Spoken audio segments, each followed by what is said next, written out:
você está no canal Espiritualidade, Boas Histórias, né? Você que nos prestigia, né?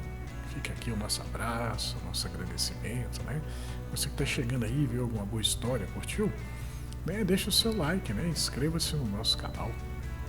A história de hoje chama A Vingança Tola. Encontrei Alderico se preparando para uma nova investida na carne, né? Não sei explicar o motivo, mas vendo ele meditando em silêncio, olhando para o lado de fora da janela, me deu vontade de interpelá-lo. Então tá lá o Alderico, né, olhando pela janela, imaginando, cara, lá vou eu voltar a carne de novo, né? O mundo lá embaixo tá brabo, né? A vida não tá fácil, né? Pois é, né? Então, o protagonista da história encontrou o Alderico lá pensando na vida, quando chegou para ele e falou assim: deve estar feliz por voltar, né? Alderico sorriu um pequeno sorriso. Confesso que ando preocupado. Pois é, né? Todos querem reencarnar para poderem quitar as contas com a vida. E a fila é grande, né? É verdade. Eu devo parecer ingrato, né? Mas é seguro que não sou. Muito pelo contrário. Ocorre, no entanto, que tenho medo de falhar e voltar ao mundo espiritual no final da minha estada na superfície do planeta ainda mais endividado. Deve ser fácil não, né? A gente chega aqui com o propósito de pagar nossas contas com a vida, né? Contas que fizemos no decorrer de nossa caminhada, né? Em várias e várias encarnações, né? A gente, erros que cometemos, né? Mágoas, tristezas que fizemos os outros passarem, né? Então, como o mestre já falou que ninguém vai sair daqui até pagar o seu último centil, o negócio é ir voltando à carne e tentando nos reconciliar com nossos inimigos, né? E aproveitando para ajudar os amigos, para fazer novos amigos, para aprender, né? Aí o protagonista da história vê o pobre coitado do Alderico ali naquela tristeza e fala assim: meu irmão, tenha fé. O que nos resta fazer, não é verdade? Ele então me convidou para me sentar ao seu lado e começou a me contar sua triste história. Lá vai o Alderico, resolve abrir o coração. Olha, faz tempo que eu vivi uma vida em que eu era, né, um sacerdote judeu. Meu nome naquele tempo era Yosef Bar Kafar. Para quem não sabe, né, o espírito comunicante ele me passou esse nome. Aí eu fiquei curioso, né? Coloquei lá no buscador do Google e esse era o nome do Caifás, né? Um juiz, né, lá do tempo de Jesus que entregou Jesus para os romanos, né? Que Caifás ele simplesmente deu um jeito de se livrar de Jesus, porque ele achava que Jesus era um perigo, né, para os sacerdotes daquela época, né? Porque os camaradas lá faziam do sacerdócio deles meio de ganhar a vida, né? Negociavam com a fé, e Jesus veio para acabar com essa bagunça, né? Então Jesus era um inimigo dos sacerdotes, né? Ele colocava em risco os ganhos deles, né? Jesus falava: cara, que isso? Já que você viu uma coisa dessa, você pagar pela fé, né? Isso é um absurdo, né?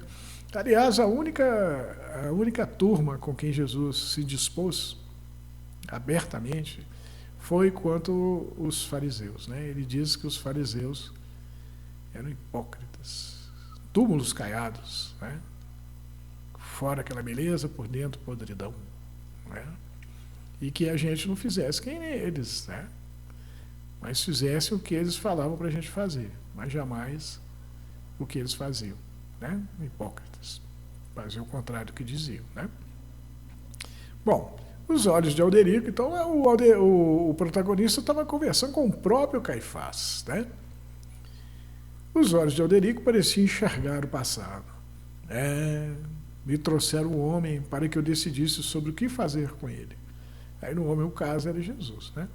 Pois se tratava de um criminoso perigoso, já que ameaçava o poder a que eu era subordinado.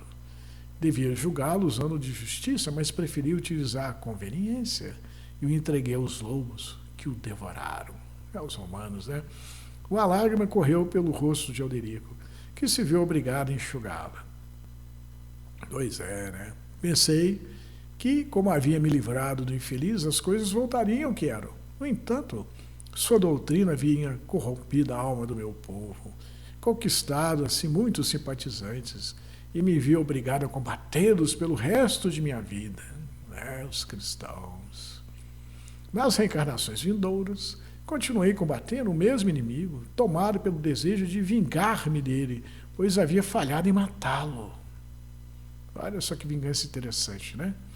Tentei matar o cara não morreu, então agora eu estou com raiva do cara. Enquanto eu não matar ele, eu não sossego, né? A cabeça de Alderico pendeu para frente, como se tivesse pesado demais. Perdi um número de vezes que voltei à carne, sempre com o mesmo propósito. Até que um dia, quando me achava vestido debaixo da pele de um soldado russo, ameaçando um pobre coitado que era simpatizante do meu inimigo, após torturá-lo, ele se voltou para mim e disse: eu o perdoo. Alderico ergueu a cabeça e seus olhos olharam para cima. Ri dele. Disse a ele que não sabia do que ele estava me perdoando, já que eu estava fazendo o que o meu dever me dizia para fazer. E parti para cima dele mais uma vez, exigindo que ele renunciasse à sua crença. Quando então ele levantou as mãos e falou calmamente: mesmo que me bata até eu perder os sentidos, isso não fará com que eu deixe de acreditar. Se quer fazer com que eu mude de ideia, deve me provar que suas ideias são melhores que as minhas. É assim que se convence, não é verdade? Adianta chegar e dar tiro, tanto assim, bater, né, torturar, tanto assim que os cristãos morreram no Coliseu Romano, né, e continuam morrendo até hoje, né, e o cristianismo não para de crescer, né? No fundo, o sacrifício é o fermento que faz esse pão crescer. E as pessoas, quando veem, né, a entrega do verdadeiro cristão, né, elas se admiram, isso toca a alma, né? Porque nada como exemplo para poder fazer a gente mudar. A palavra, como diz o Emmanuel, né? A palavra arrasta. Não, a palavra convence, né? Convence, a palavra, ela faz você pensar. Mas o que muda você, de fato, é o exemplo, né? O exemplo arrasta. Fiquei olhando para ele como se tivesse me dito um desaforo, né? Ele então jogou na minha cara que enquanto eu o maltratava, ele me dava o seu perdão. E que se ele morresse, morreria em paz, me deixando viver em guerra com a minha consciência. Alderico balançou a cabeça de um lado para o outro, como se tentando jogar fora uma ideia ruim. Matei o infeliz para que ele calasse a boca, pois sentia que os argumentos dele eram perigosos e que por pouco não me convenceram. Entretanto, mesmo tendo cumprido o meu dever, devendo assim estar em paz com a minha consciência, ela passou a me atormentar, e volta e meia eu sonhava que estava executando um miserável. Acabei por enlouquecer e terminei meus dias miseravelmente em um hospital para gente louca, topado por medicamentos ou sofrendo choques elétricos destinados a me acalmar. Tanto sofrimento me obrigou a repensar a minha vingança, pois o inimigo parecia cada vez mais forte, até que a ficha caiu e percebi que eu era o meu maior inimigo e não aquele que eu combatia. Decidido a abrir os olhos, aqui na espiritualidade me mostraram o planejamento reencarnatório que foi feito para mim antes de cada nova encarnação, desde o tempo que comecei a perseguir o meu inimigo. Em uma delas, eu era para ter sido um médico, ter tido uma família, mulher, filhos, viajado o mundo, mas preferi a vingança, que tomou todo o meu tempo. Em outra, encontraria felicidade cuidando das flores, e apesar da pobreza, teria a companhia de uma mulher que me encantaria.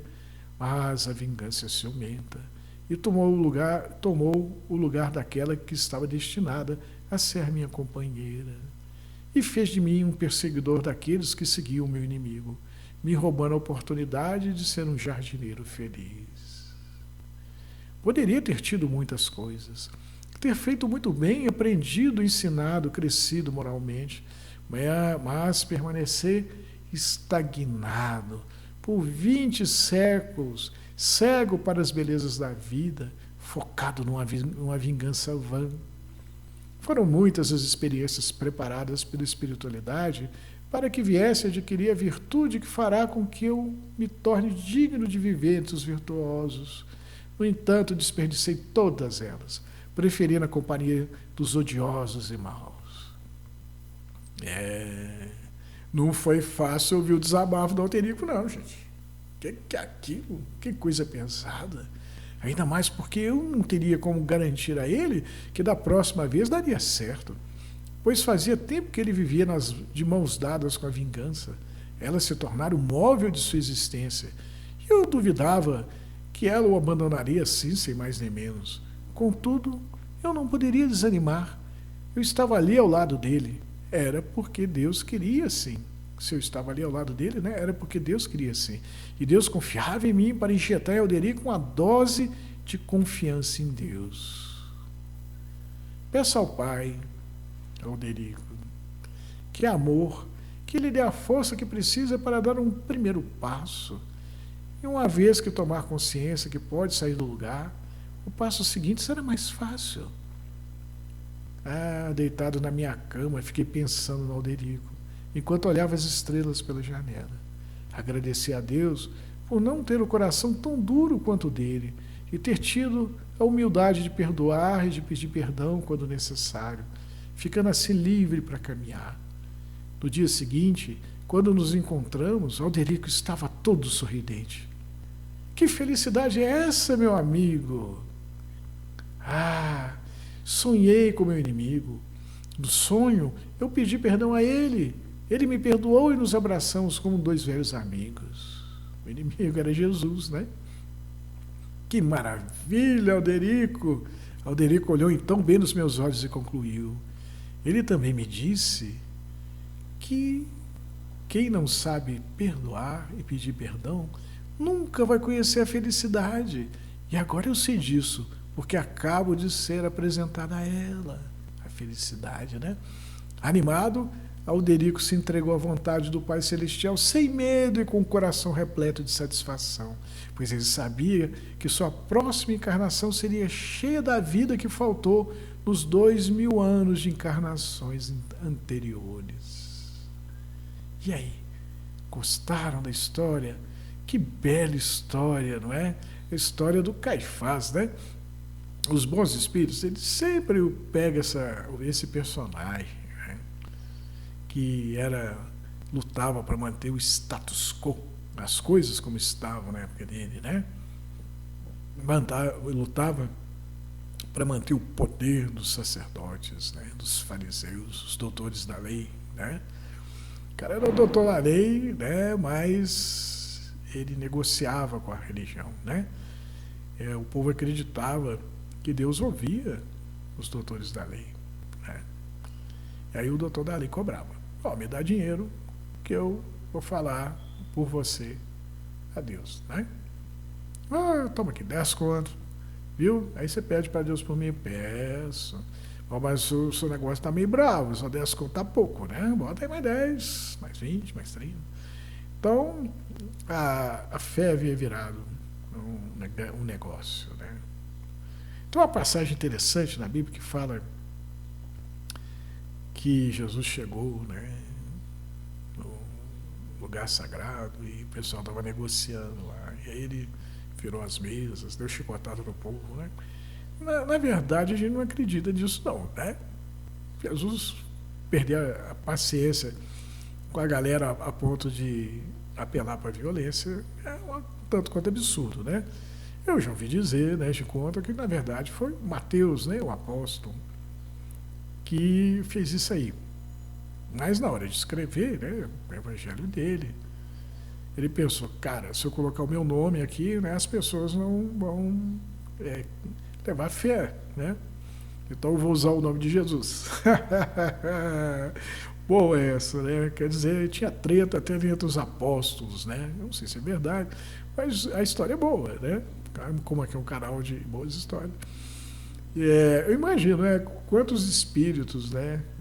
Não devem, no decorrer dos milênios, ter se passado por Jesus, né? Para poder fazer a palavra deles ganhar credibilidade. Tem um amiguinho nosso, né? Que a gente foi numa festa na igreja de São Geraldo, né? Minha esposa adora essas festas, ela é católica. E a gente estava lá comendo um cachorro quente, quando de repente um sujeito vestido de padre sentou do lado da gente e começou a conversar. Aí eu questionei, você quem é? Você é São Geraldo, né? É o espírito de São Geraldo? Ele olhou para mim e falou assim, nossa, fala sério, né? Eu não sou São Geraldo. Eu apenas uso a aparência dele e o nome dele, né? Eu sou um seguidor dele, né? Eu procuro fazer o bem usando o nome do santo, porque se eu usar o meu nome, as pessoas não vão me levar a sério, né? Mas quando eu uso o nome do santo, eu trabalho junto aos devotos de São Geraldo, né? Tanto é que eu estou aqui na igreja, na festa São Geraldo, as pessoas me dão confiança, né? Elas ouvem o que eu digo, né? E a minha ideia é fazer o bem sempre, né? Por isso que eu estou aqui nessa luta, né? Aí eu falei, poxa, que legal, então você é um seguidor de São Geraldo. Aí ele falou, provavelmente o santo de verdade deve dar uma esfera de luz aí, né? Superior e já nem anda mais por aí, né? Mas ele deixou, né, o exemplo, né? Ele deixou um pedaço dele, né? Aqui, sou eu, né? E outros tantos que seguem o seu caminho, né? E a gente anda tentando ser um pedacinho de Jesus também, né? E toda vez que a gente faz uma coisa boa, a gente atribui, né, ao nosso mestre querido, né, e amoroso, né? E as coisas que não são tão boas assim são atribuídas a nós mesmos, né? Somos imperfeitos, alunos na escola da terra, né? E a gente luta todos os dias para poder ser um pouco melhor. Que nem o livro dos Espíritos nos fala, né? O verdadeiro cristão é aquele que busca todos os dias ser um pouco melhor, né? Nem sempre a gente consegue, às vezes a gente é um pouco pior. Mas a luta, a reforma íntima continua. Às vezes as provas são duras demais. Não tem prova dura demais, né? A gente é que é mole demais diante da prova, né? A gente precisa nos fortalecer, né? E às vezes a gente cai diante da prova. Aí a gente tem que malhar mais, ficar mais forte para poder encarar ela de novo. Ela vem ali outra vez, aí a gente supera e assim a gente vai crescendo, né? Bom, eu espero que vocês tenham gostado dessa boa história, né? Achei muito legal, né? Porque fala de um espírito que está parado no tempo. Eu acho que o livro dos Espíritos fala que os espíritos não retrocedem, mas eles estagnam. E olha, deve ser muito chato você ver as pessoas que você ama indo embora, evoluindo, crescendo, se transformando em pessoas melhores, mais tolerantes, mais perseverantes, cheias de fé. Você ali parado, ser o único da turma que continua lá parado. E o povo foi embora, está lá longe. Eu falei, meu Deus, como é que eu chego lá? Como é que eu vou me igualar a esse povo, né? E você amarrado, né? No caso aí, o Caifás, no desejo de vingança, que ele percebe que é totalmente sem sentido, né? É um desejo que só prejudicou o espírito dele, né? Que causou enorme atraso a ele, né? Aí ele está afim, né, nessa história, ele está afim de ganhar, de sair correndo, de alcançar os outros, né, de fazer por merecer a companhia de Jesus na vida dele, né, que é o que está mais na frente de todos nós aqui nesse mundo, o nosso governador planetário, né, um ser de luz, né, a gente tem que querer ser igual a ele, né. E aí a gente né, a história nos levanta o aspecto moral da coisa, né? Existe a lei, que é totalmente necessária, né? Sempre existiu. Mas a lei, e além da lei, né, também existe a moral, né? A gente tem que saber o que está fazendo, né? A lei pode ser feita com crueldade, né? Pode ser exercida com crueldade, mas quando a lei é exercida com amor, aí ela se torna moral, uma boa moral, né? Ela pode ser interiorizada, uma lei justa, né? Que só traz o bem, o benefício, né? Leis cruéis não. Leis cruéis são imorais, né? Elas atentam contra a vida, né? Então a gente está aqui pelejando pelas boas coisas, nunca pelas ruins, né? E esse pessoal aí que fica com desejo de vingança, eu quero o mal do outro, gente, o mal do outro é o nosso mal. Quando você deseja uma coisa ruim para alguém, essa coisa ruim volta para você. Coisas não legais acontecem com a gente. Por isso que a gente sempre tem que pensar coisa boa, desejar o bem para o próximo, plantar o bem para colher o bem, né? Para não ficar aqui no espírito de Caifás lá, estagnado no tempo, né? Arrependido, né? A gente vê nessa história uma dose imensa de arrependimento. Tanto é que o protagonista da história, que não se identifica, não fala o nome, né? Ele se choca com a realidade de Caifás. Ele vira na oração dele e fala: oh, meu Deus do céu, obrigado. O Senhor não ter permitido que meu coração endurecesse. Né? Obrigado porque eu tive a humildade de pedir perdão e de perdoar quando foi necessário. Porque quando a gente deixa de perdoar, deixa de pedir perdão, a gente para na estrada. Que nem Caifás parou. Esse aí que está o grande tchan dessa história. Né? A gente está lá parado. Parar enquanto está todo mundo indo embora, até que você acaba sozinho. Né? Você e o seu orgulho ferido. Né? Enquanto você poderia ter usado o perdão, ele está caminhando junto com a turma. Né? Então é isso aí. Eu acho que essa história é ótima. Ela é mais do que boa, ela é ótima, né? Faz a gente refletir sobre a necessidade que a gente tem de estar sempre buscando um aprimoramento espiritual, sempre usando o perdão, sempre usando a humildade para poder pedir perdão. Né? Bom, espero que vocês tenham curtido essa história. Fiquem com Deus e até a próxima. Boa história.